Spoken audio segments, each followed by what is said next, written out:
lupa nggak ngerekam ya. Oke deh, kita lanjutkan. Itu ya, jadi enzim itu dia bekerja dipengaruhi oleh berbagai macam hal ini. Tadi nih, enzim untuk di lambung, yaitu yang pepsin tadi. Ya, lambung suasananya asam.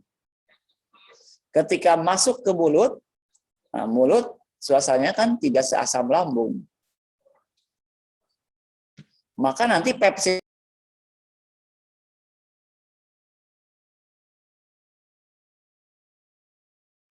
Halo, masih ada, Bapak keluar lagi deh. Sinyalnya nggak stabil nih di sekolah. Ya, kita percepat aja ya. Misi penyambung deui. Ya, udah muncul nih. Udah ya. Kita lanjutkan nih. Nah, enzim-enzim itu diperlukan dalam proses metabolisme. Karena sekali lagi bahwa tadi dikatakan untuk mengubah dari substrat menjadi produk itu dibutuhkan yang namanya enzim. Sehingga enzim inilah sebagai faktor yang sangat utama dalam proses metabolisme. Metabolisme itu adalah seluruh reaksi kimia yang terjadi di dalam sel. Ada dua, ada yang sifatnya dia membongkar dan sifatnya menyusun. Kalau yang membongkar kita sebut sebagai katabolisme. Itu sifatnya dia membongkar. Ini membongkar ya, membongkar. Berarti kalau membongkar, maka kita berpikir dari yang besar menjadi yang kecil, atau dari molekul yang kompleks ya, molekul yang kompleks menjadi molekul yang sederhana. Itu namanya katabolisme, sederhana. Apa yang termasuk ke dalam katabolisme? Yaitu respirasi. Ya, kita sudah kemarin tanya jawab tuh tentang respirasi. Respirasi atau pernapasan ya. Tapi ini ingat, respirasinya adalah respirasi sel, bukan pernapasan biasa ya. Nah, respirasi sel ada dua. Ada yang membutuhkan oksigen, maka disebutlah dengan respirasi aerob. Ada juga yang tidak butuh oksigen. Jadi oksigennya itu tidak butuh. Maka disebutlah dengan respirasi anaerob yang kita sebut sebagai fermentasi. Kemudian kebalikan dari katabolisme itu adalah menyusun. Kalau tadi membongkar, sekarang menyusun. Atau nama lainnya adalah sintesis. Ingat aja, sintesis. Ada dua yang kita pelajari, fotosintesis dan kemosintesis. Ini kedua-duanya menyusun. Berarti kalau menyusun itu kayak kalian main Lego, ya Lego kecil-kecil disusun jadi gede. Nah, berarti itu namanya sintesis, membuat ya anabolisme. Dia membuat dari yang sederhana, molekul yang sederhana menjadi molekul yang kompleks. Itu ya. Kita lanjutkan. Ya, jelas ya. Ini masih. Nah, ini Bapak jelaskan buat tabel perbedaan antara katabolisme dan anabolisme. Kita langsung aja deh ke contoh reaksinya. Nih contoh reaksinya ya. Nah, contoh reaksinya adalah kalau yang ini membongkar, lihat. Ini ada senyawa kompleks. Ada yang tahu ini apa namanya? C6H12O6 tuh. Huruf G. Keduanya L. Kemudian ketiganya U. Glukosa. Glukosa, Pak. Glukosa atau kita sebut dengan nama gula darah. Kalau kalian makan ya atau minum yang manis-manis, nanti si gula itu atau gula dalam makanan itu akan dirubah, dicerna dalam pencernaan menjadi bentuk gula dalam darah. Disimpanlah di dalam darah. Itu namanya glukosa. Nah, glukosa ini dia molekul kompleks. C-nya ada 6, H-nya 12, O-nya 6. Kemudian dengan bantuan oksigen, dirubah. Dihasilkanlah ini, karbon dioksidanya ada 6, H2O-nya ada 6, dan ATP-nya ada 36. Ini yang kita sebut sebagai katabolisme, membongkar dari yang kompleks menjadi yang sederhana. Ini termasuk ke dalam reaksi eksergonik. Nah, eksergonik itu artinya menghasilkan ATP atau energi. Apa itu ATP? ATP itu adalah energi yang disimpan di dalam tubuh, namanya ATP. Kalian bergerak, kemudian sel-sel melakukan perpindahan zat-zatnya, atau kalian melakukan reaksi kimia, itu semuanya memerlukan ATP. Nah, dari mana ATP-nya? Dari sini, dari hasil respirasi sel. Jadi ketika kalian melakukan respirasi sel, kamu makan. Makanannya misalkan makan roti. Roti itu kan karbohidrat. Nanti karbohidrat di dalam mulut sudah dirubah oleh enzim petialin tadi menjadi dalam bentuk lebih sederhana. Yang asalnya karbohidrat itu kita sebut polisakarida, kemudian dirubah menjadi bentuk disakarida. Kemudian masuk ke lambung. Di lambung tidak ada pencernaan untuk karbohidrat. Karena enzimnya pepsin dan renin, itu bukan enzim untuk karbohidrat. Tetapi di usus ada enzim LAT, Ada Ada maltase, ada sukrase, dan ada laktase. Nah, itu enzim-enzim untuk karbohidrat. Sehingga nanti dihasilkanlah bentuk yang paling sederhana dari karbohidrat, yaitu glukosa. Glukosa yang ada di dalam darah ini kemudian dibawa ke dalam yang namanya mitokondria. Nah, mitokondria. Nanti di mitokondria dirubahlah, dihasilkan yang namanya ATP. Nah, ini ATP ini. Ya, dia meromak senyawa kompleks menjadi senyawa sederhana. Kalau yang anabolisme sebaliknya. Contohnya fotosintesis. Pasti kamu sudah hafal reaksinya ya, 6CO2, 6H2O menghasilkan C6H12O6, kemudian 6O2 atau reaksinya yang bawah. Pokoknya kebalikan aja dari katabolisme ya. Dia membutuhkan ATP, menyusun senyawa kompleks dari senyawa sederhana. Ya, kita lanjutkan. Nah, ini secara singkat ya katabolisme karbohidrat. Katabolisme karbohidrat atau respirasi aerob. Ada 4 tahap. Ingat-ingat ya, ini suka keluar di ujian. Di ulangan pun ini suka keluar. 4 tahapnya itu satu apa? Yang tahu tahapannya apa saja? 1, glikolisis. nah ini glikolisis. 2, dekarboksilasi oksidatif. 3, siklus atau asam sitrat. 4, transfer elektron. Itu 4 tahap dari respirasi aerob. Kita bahas secara singkat satu persatu ya. Kita bahas satu persatu. Yang anaerob nanti kita belakangan. Nah, ini dia tahapannya. Ya, tahapannya ini respirasi aerob glikolisis. Secara sederhananya, ini rangkumannya yang ada dalam kotak ya. Jadi glikolisis itu merubah satu molekul glukosa atau gula darah menjadi 2 asam piruvat. Glukosanya yang mana? Ini glukosanya yang atas. Nah, ini glukosanya yang atas ya. Ini glukosanya. Dengan melampaui ada 9 proses ya, 1, 2, 3, 4 dan sampai 9. Bapak nggak akan jelasin satu persatu. Ujung-ujungnya ini asam piruvat. Jadi glikolisis itu 1 glukosa menjadi 2 asam piruvat. Di mana terjadinya? Terjadinya di sitoplasma sel. Sitoplasma itu adalah bagian cairan di dalam sel. Hasilnya asam piruvat.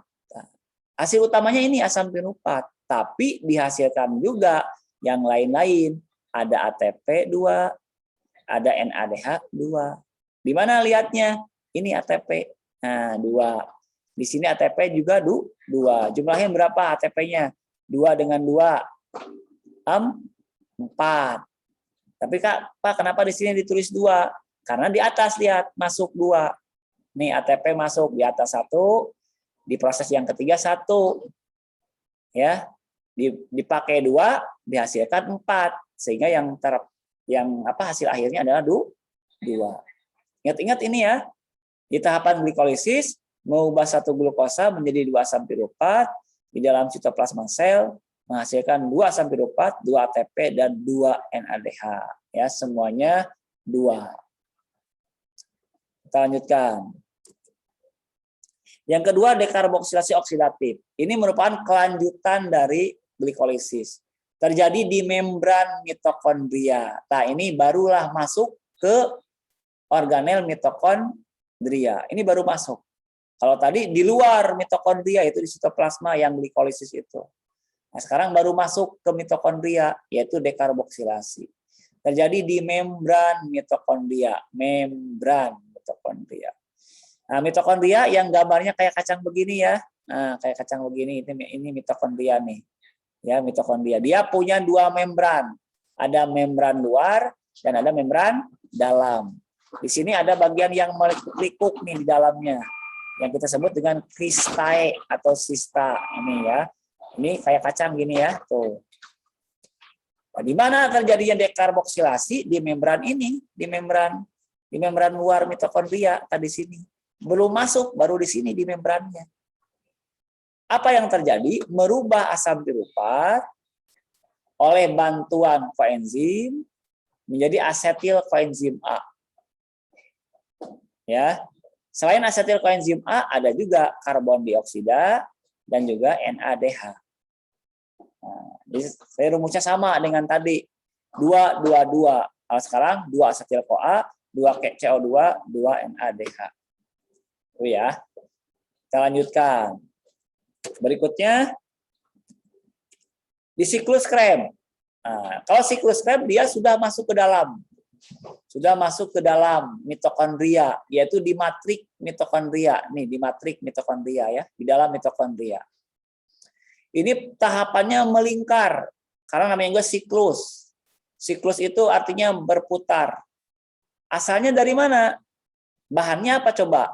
Ada yang tahu bahannya apa? Bahannya adalah asetil. Asetil CoA. Jadi, dalam reaksi metabolisme itu, yang respirasi ini, semuanya nyambung. Glikolisis menghasilkan apa tadi? Asam piruvat. Asam piruvat kemudian dijadikan lagi sebagai bahan di dekarboksilasi oksidatif. Ya, oksidasi. Dekarboksilasi oksidatif menghasilkan asetil CoA. Hasil CoA bahannya dijadikan bahan di siklus Krebs. Ini nyambung ya. Asetil CoA berikatan dengan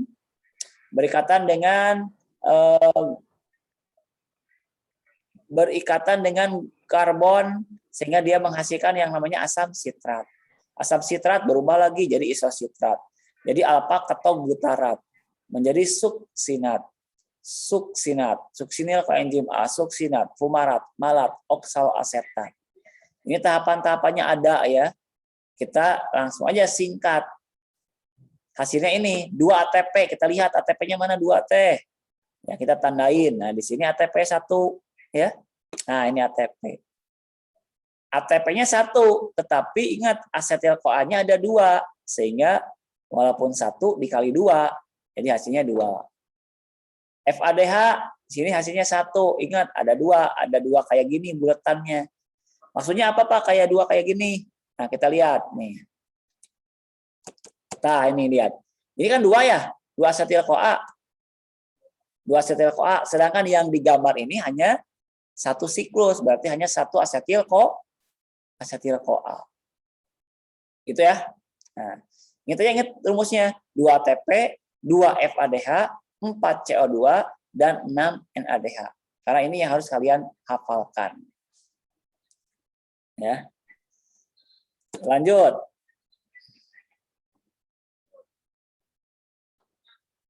Ya, ada pertanyaan dulu nggak? Nah, kalau nggak kita lanjutkan. Ini adalah proses berikutnya, yaitu transfer elektron. Nah, transfer elektron ini terjadinya di membran dalam mitokondria. Nah, balik lagi ke membran. Ya, ini di membran dalam mitokondria. Kalau Bapak jelaskan ini panjang lebar. Ya. Nih, di sini intinya adalah dihasilkan ATP yang banyak. Dari mana ATP itu dihasilkan? Yaitu terjadinya oleh ini nih, oleh yang namanya ada bagian di dalam membran dalam yang disebut dengan ATP sintase ini. Ya.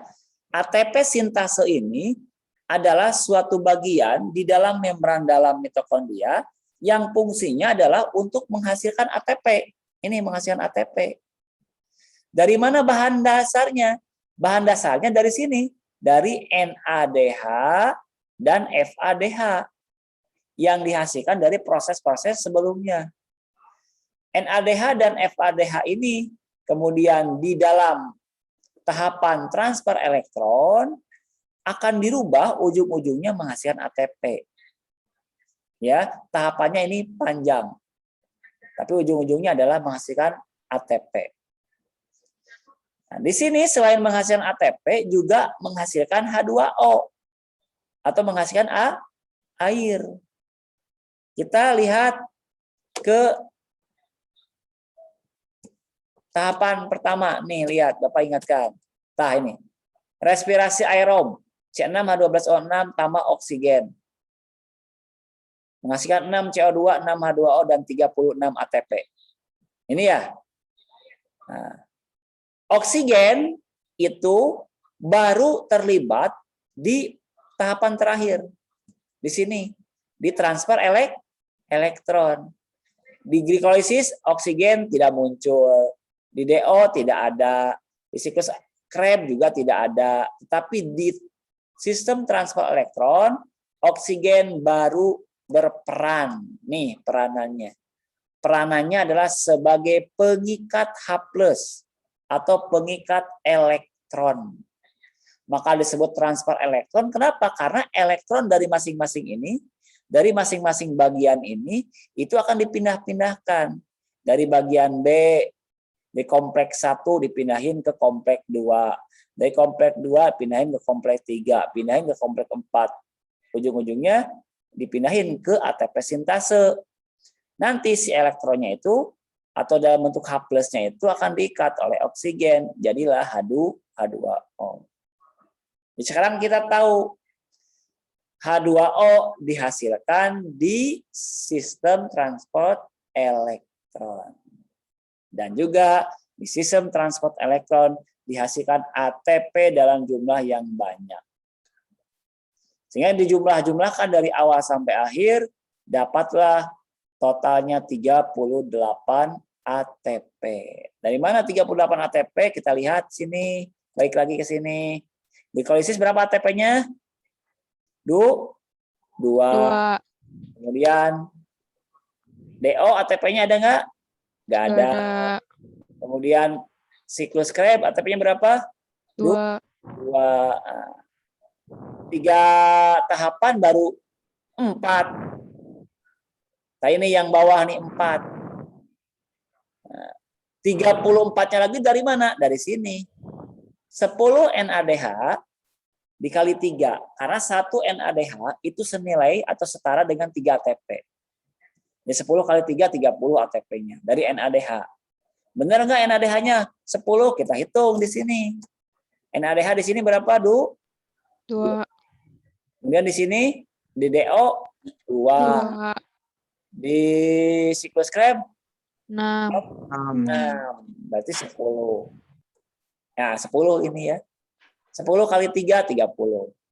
FADH-nya itu hanya 2, yaitu pada saat siklus Krebs saja ini, siklus Krebs saja. Dan 1 FADH itu nilainya setara dengan 2 ATP, sehingga dihasilkanlah 4 ATP. Jumlahin semua, jadi dalam satu proses respirasi aerob, nih dalam satu proses respirasi aerob, 1 molekul glukosa jadi 38 ATP. Nah, kita lihat. Ini rangkumannya nih. Nah, ini rangkumannya. Ini mitokondria yang Bapak tadi gambarkan, ya, bentuknya seperti kacang. Dia punya dua membran. Yang ini membran luar, nah ini membran luar, yang ini membran dalam. Di sini adalah matriksnya, ini matriksnya. Sedangkan di sini adalah bagian luarnya, yaitu kita sebut sebagai sitoplasma selnya. Di sini sitoplasma. Glikolisis terjadinya di sitoplasma ini. Merubah glukosa jadi 2 asam pirupat.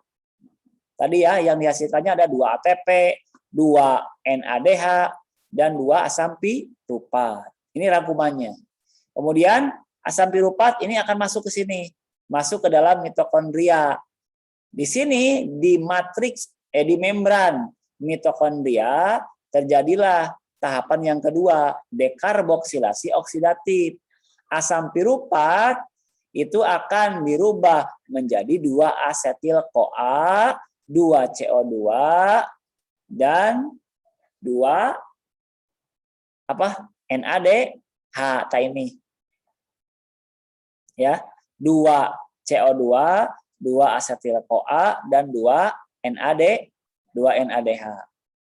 Nah, di sini nggak ada gambar NADH-nya ya. Kemudian di dalam matriks terjadi yang namanya siklus Krebs. Tahapan yang ketiga. Apa bahan dasar siklus Krebs? Asetil CoA. Apa yang dihasilkan dari siklus Krebs? Rumusnya tadi 2246. 2 ATP, nah ini 2 ATP, 2 FADH, 4 CO2 dan 6 NADH. Gitu. NADH dan FADH kemudian akan lanjut ke dalam tahapan yang keempat, yaitu transport elektron. Ini nih. Transport elektron ya, dia akan masuk ke sini nih, masuk ke bagian 1, bagian 2, bagian 3, ujung-ujungnya di sini di ATP sintase dihasilkanlah yang namanya ATP yang banyak. Ya, ini di mana terjadinya di membran dalam mitokondria. Nah, inilah tahapan dari respirasi sel. Ya, ada pertanyaan nggak? Sudah cukup jelas ya? Ya, kita lanjutkan.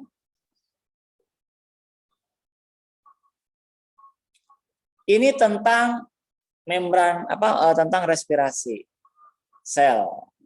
Kita lanjutkan dengan respirasi yang kedua, yaitu respirasi anaerob atau respirasi tanpa oksigen.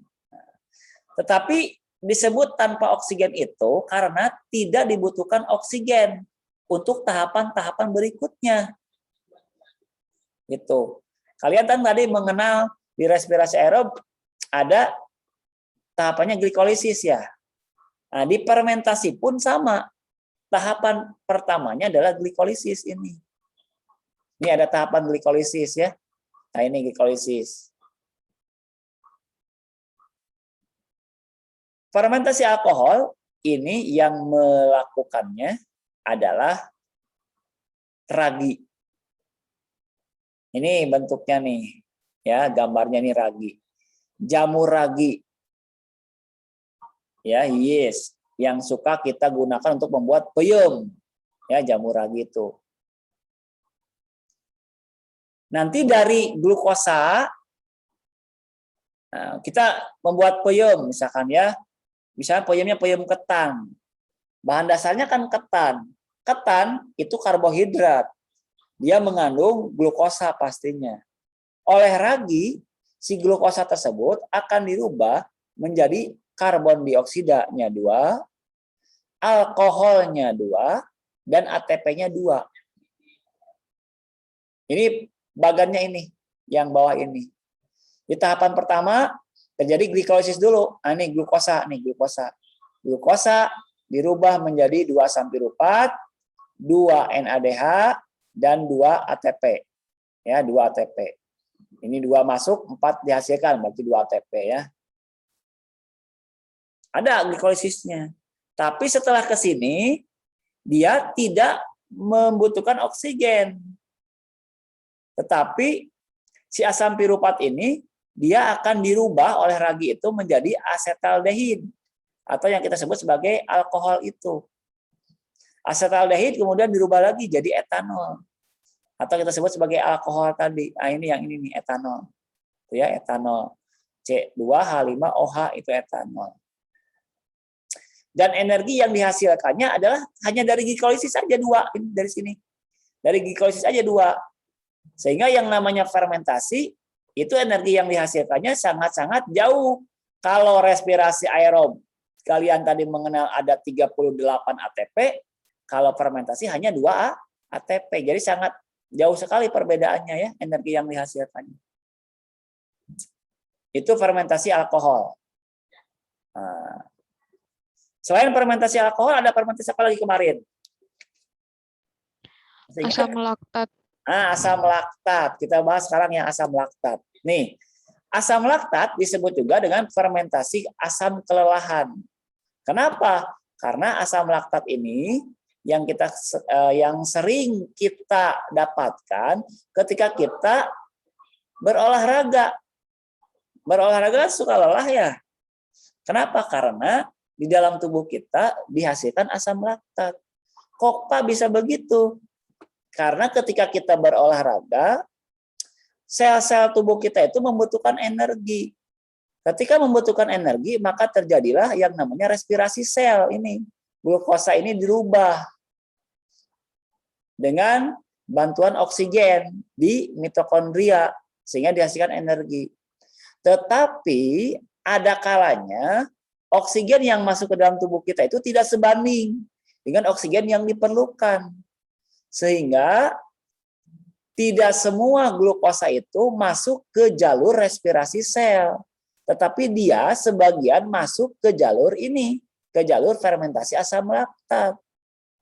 Ini langkah pertama sama, glukosa dulu ya dirubah. Ini glikolisis dulu sama, glikolisis menghasilkan 2 ATP, 2 NADH, 2 piruvat. Nah ini ya 2 NADH, 2 piruvat. Tetapi selanjutnya ini tidak masuk ke tahapan berikutnya, tidak masuk ke dekarboksilasi oksidatif, tidak masuk ke siklus Krebs, ke sistem transfer elektron, tapi dia langsung dibentuk yang namanya asam laktat karena oksigen yang tidak ada atau kurang oksigennya. Makanya kan kita sering olahraga, oksigen napas kita terengah-engah, berarti kan oksigen itu kurang dalam masuk ke dalam tubuh. Sehingga sebagian glukosa dirubah menjadi asam laktat dalam tubuh kita. Itulah yang menyebabkan kenapa habis olahraga kita suka pegal, ya sering dipijit kakinya, tangannya sering dipijit. Karena apa? Karena ada timbunan asam laktat di dalam sel-sel kita. Itu ya. Lelahnya apa? ATP-nya digunakan oleh tubuh kita untuk berolahraga. Tambah ada asam laktat. Jadilah kita selain, sorry ya bukan asam lelah, namanya asam pegal. Ya, karena yang membuat kita pegal. Ya, yang membuat kita pegal itu adalah asam laktat. Bukan asam lelah ya, lebih cepatnya adalah asam pegal. Ini asam pegal. Ini ya, ini terjadi dalam sel otot. Jadi fermentasi asam laktat ini terjadi di dalam sel otot. Yaitu di dalam mitokondria. Yang mitokondria tapi dia tidak ada oksigen sehingga jadilah yang namanya fermentasi asam laktat. Ya, terakhir adalah fermentasi satu lagi ada fermentasi apa? Ada fermentasi asam cuka. Ya, kalau asam cuka bahan dasarnya bukan glukosa. Kalau alkohol dan asam laktat bahan dasarnya glukosa. Tetapi kalau cuka, asam cuka itu bahan dasarnya bukan glukosa, tapi bahan dasarnya adalah alkohol. Gitu. Dan fermentasi asam cuka disebut juga sebagai fermentasi aerob. Karena dia membutuhkan oksigen. Jadi yang alkohol saja dan asam cuka dan asam laktat yang fermentasi anaerob. Itu ya. Ya, ada pertanyaan dulu? Ya. Bapak mau 2 bab, ternyata 1 bab pun panjang, ya Nengnya. Ya, belum lagi ini fotosintesis. Bapak sekilas ada tentang fotosintesis ya. Nah, nih. Fotosintesis ini kebalikan dari respirasi. Kamu tahu fotosintesis itu adalah proses pembuatan makanan sendiri ya pada tumbuhan hijau. Terjadi di sini. Terjadi di organel kloroplas. Organel kloroplas ada bagian-bagiannya. Nah, Bapak yakin kamu sudah nonton di YouTube ya. Jadi Bapak nggak banyak menjelaskan ya, singkat-singkat aja. Ini bagian-bagian dari kloroplas. Ada yang disebut dengan granum. Kalau granum itu segini nih, segini granum ya. Tapi ini granumnya banyak. 1, 2, 3, 4, 5, 6. 1, 2, 3, 4, 5, 6, 7. Ada 7 granumnya ya. Nah, maka ini disebut juga sebagai grana karena banyak granumnya. Nah, bagian lain dari granum ada disebut dengan stroma. Ini stroma itu adalah bagian dari selain granum, itu stroma. Terjadi fotosintesis di sini, di kloroplas ini atau di klorofil ini. Fotosintesis ada 2 tahap. Satu reaksi terang, satu lagi reaksi gelap. Disebut reaksi terang karena dia membutuhkan cahaya matahari sebagai sumber energi utamanya. Ya, terlibat 2 fotosistem. Ada fotosistem 1 atau P700 dan fotosistem 2 P680. Dalam reaksi terang ini terjadi 2 reaksi. Ada yang disebut dengan fotoposforilasi dan disebut dengan katalisis air atau fotolisis, bukan katalisis ya, fotolisis. Ini reaksi terang ya. Reaksi terang ini yang Bapak gambarkan adalah reaksi terang non siklik atau fotoposforilasi non siklik. Kenapa non siklik? Karena elektron yang dihasilkan dari fotosistem 2, ini lihat. Cahaya matahari masuk mengakibatkan elektron yang ada di fotosistem 2 keluar, diterima oleh aksepton primer. Kemudian si elektron ini akan berlanjut ke enzim plastoquinone, lanjut ke kompleks sitokrom, ke plastosianin, masuk ke fotosistem 1. Nanti dari fotosistem 1 diterima elektronnya, tapi keluar lagi elektron yang lain, diterima lagi oleh akseptor primer, diterima oleh perodoksin, diterima oleh NADP reduktase. Nah, ini artinya elektron dari fotosistem 2 tidak balik lagi ke fotosistem 2. Sehingga disebutlah dengan fotoposforilasi non siklik. Karena elektronnya tidak balik lagi ke sini ya. Kalau balik lagi, itu namanya fotoposforilasi siklik. Kemudian di sini, bagaimana untuk mengisi elektron yang kekurangan elektron di fotosistem 2? Maka didapatlah dari hasil penguraian H2O atau air yang disebut sebagai fotolisis air. H2O diuraikan, dihasilkanlah H+ dan oksigen. H+ inilah yang nanti akan mengeluarkan elektron dan elektronnya dimasukkan ke fotosistem 2. Itu ya. Nah, ini kalau ini kita sebut sebagai fotoposforilasi siklik dan hanya terjadi pada fotosistem 1.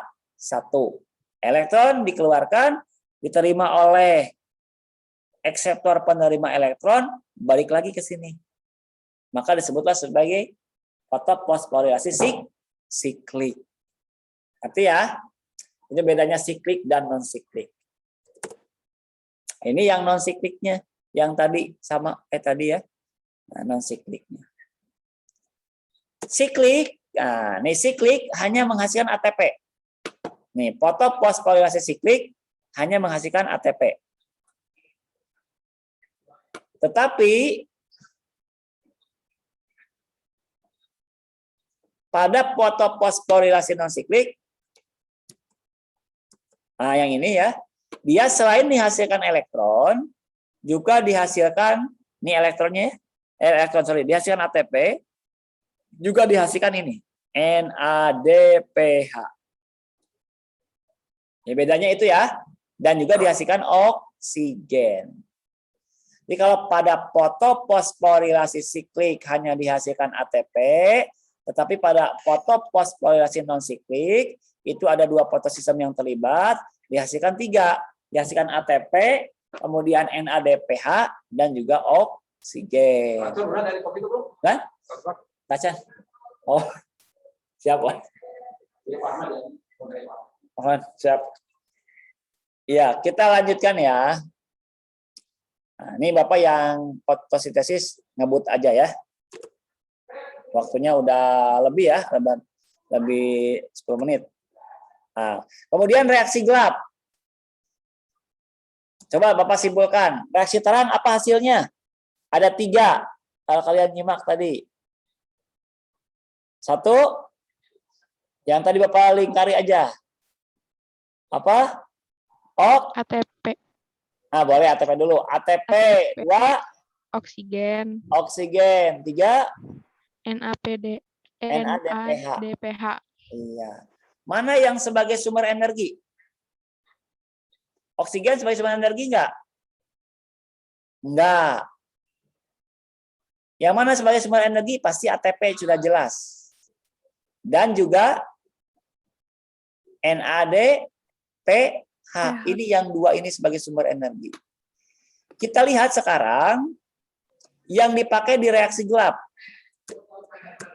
Reaksi gelap. Ini reaksi gelap. Kenapa disebut reaksi gelap?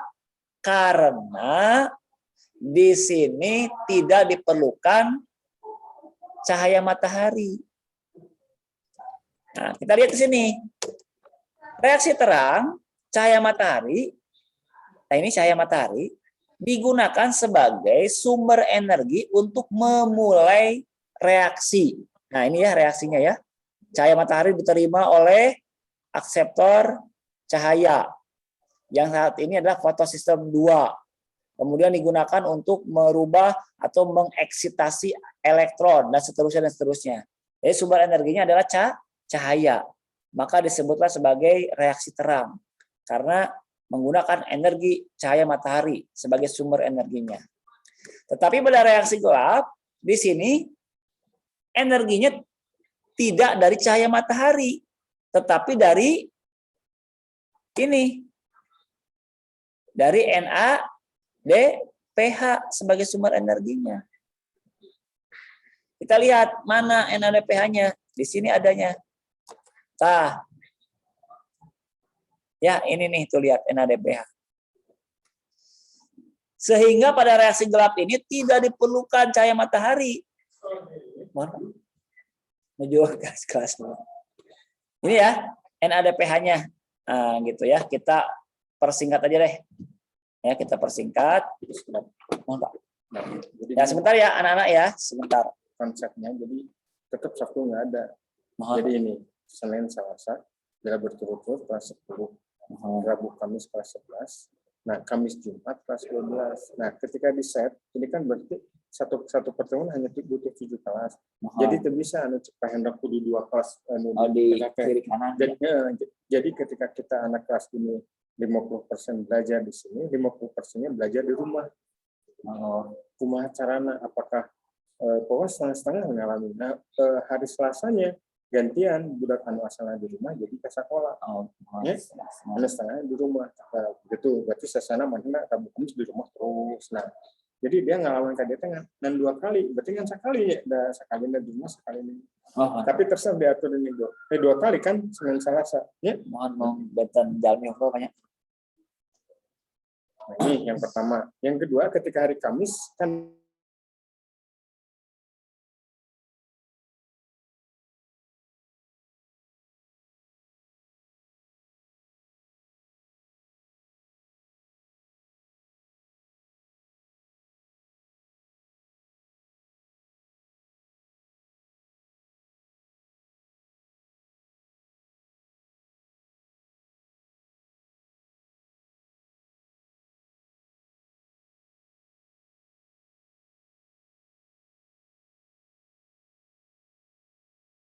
Ya sedikit lagi ya.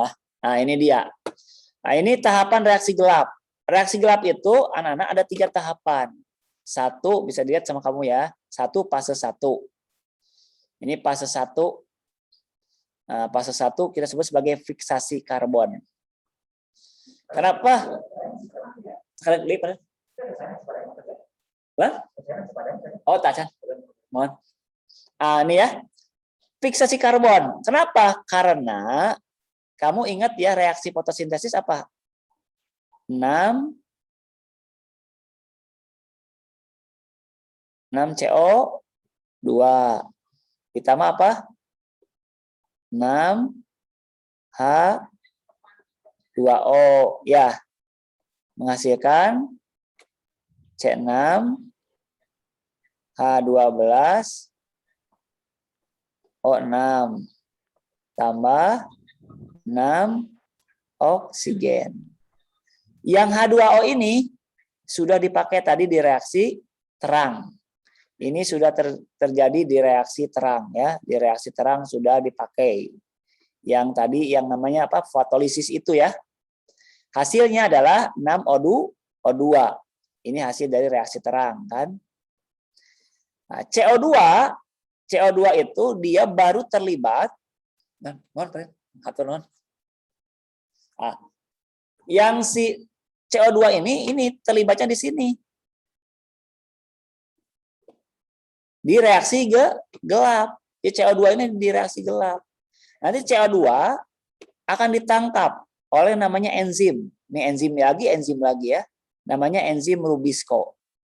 Enzim Rubisco kemudian akan mengikat CO2 ini, dihasilkanlah yang namanya fosfogliserat. Fosfogliserat kemudian akan dirubah lagi jadi bifosfogliserat. Bifosfogliserat berubah menjadi glyceraldehid 3-fosfat. Nanti glyceraldehid 3-fosfat akan yang menjadi glukosa dan ada yang menjadi glyceraldehid 3-fosfat lagi. Kemudian berubah lagi jadi RUBP, ribulosa bifosfat. Terus aja begitu seterusnya. Ya. Jadi pada tahap yang pertama fiksasi karbon itu CO2 ditangkap oleh enzim Rubisco menghasilkan 3-fosfogliserat. Di sini ATP digunakan. Nah, tadi ya ATP di reaksi terang digunakan di sini untuk merubah 3-fosfogliserat menjadi 1,3-bisfosfogliserat. Kemudian NADPH hasil dari reaksi terang juga digunakan lagi di sini, mengubah 1-bifosfogliserat jadi glyceraldehid 3-fosfat. Sehingga itulah yang disebut dengan reaksi gelap karena energinya itu tidak dari cahaya matahari tapi dari hasil reaksi terang. ATP dipakai, NADPH dipakai sebagai sumber energi pada saat proses ini. Gitu ya. Nah, kemudian setelah fiksasi karbon dilanjutkan dengan fase kedua reduksi. Di sini terjadi pengurangan gugus fosfat. Ini lihat. Bifosfogliserat fosfatnya ada 2. Di sini fosfatnya cuma 1. Karena satu lagi diikat oleh NADP keluar ya. Disebutlah fase reduksi. Di sini dihasilkan produk yang utama yaitu adanya glukosa ini, ini. Selain glukosa juga dihasilkan ini G3P. Di mana G3P ini menjadi bahan untuk RUBP lagi. Ini kita sebut sebagai fase yang ketiga yaitu regenerasi akseptor karbon dioksida RUBP. Jadi karbon dioksida itu akan ditangkap oleh enzim Rubisco ya, dan pelaksananya adalah ini RUBP. Ini enzimnya tapi ini adalah akseptornya. Akseptor CO2 RUBP enzimnya adalah Rubisco. Kita simpulkan reaksi gelap apa hasilnya? Hasilnya adalah glukosa. Nah, reaksi terang hasilnya ada 3, yaitu oksigen, ATP, dan NADPH. Ya, NADPH. Tapi kalau reaksi gelap itu hasilnya adalah oksigen. Ini hasil utamanya adalah oksigen. Oksigen. Hasil utamanya adalah glukosa. Itu ya. Sehingga lengkaplah nih reaksi kimia dari fotosintesis. Ada glukosanya, ada oksigennya. Ya, itu saja mungkin ya yang bisa Bapak sampaikan. Yang kemosin ini rangkumannya ya. Reaksi terang terjadi di grana atau di granum atau disebut juga dengan membran tilakoid. Sumber energinya adalah foton atau cahaya matahari. Tahapan reaksinya ada 2, fotolisis dan fotoposforilasi. Ya. Kemudian hasilnya oksigen, ATP dan NADPH.